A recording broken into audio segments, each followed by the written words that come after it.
Hello সবাইকে, আশা করছি সবাই ভালো আছেন। চলেন আজ পাসপোর্ট অফিসে যাই আর ওখানে গিয়ে পাসপোর্টের কাগজপত্র জমা দিয়ে পাসপোর্ট নিয়ে আসি।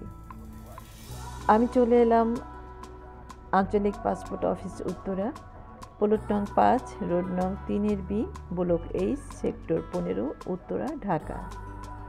প্রথমে আমরা পাসপোর্ট অফিসের আশেপাশে দেখে নিই, এরপরে ভেতরে যাব।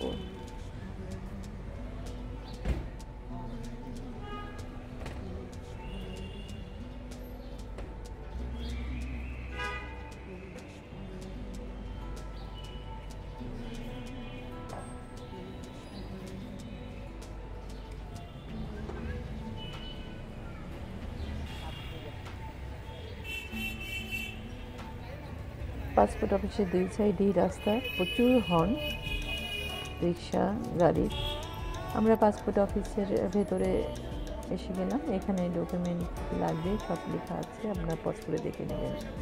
প্রথমে ঢুকেই স্লিপ নিয়ে সেটা জমা দিতে হলো। এরপরে অপেক্ষা 302 নম্বর কক্ষের সামনে।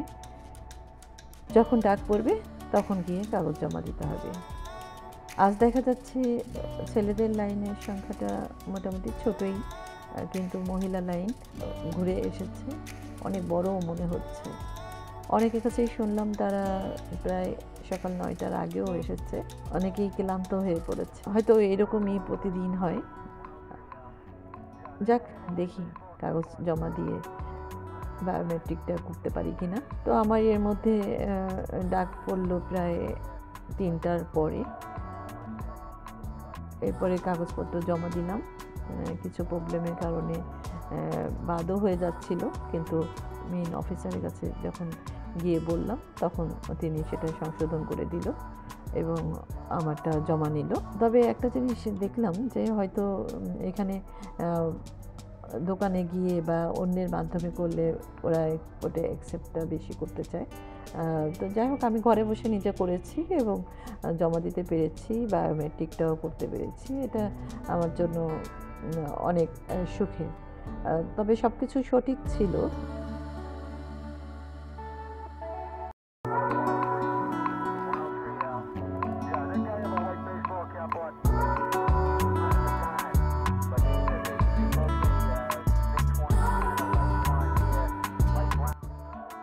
এখানে এসে এই যে 401 নম্বরের ডকুমেন্ট স্ক্যান শাখা, এখানে স্ক্যান করার জন্য এসে এরপরে আবার 406 নম্বর কক্ষে যেতে হবে বায়োমেট্রিক করতে। অনেক বড় লাইন, জানি না কখন বায়োমেট্রিক করা সম্ভব হবে।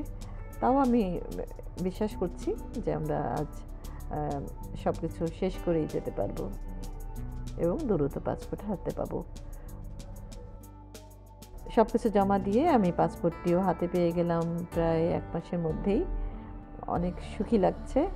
এতক্ষণ যারা আমার সঙ্গে ছিলেন সবাইকে অসংখ্য অসংখ্য ধন্যবাদ।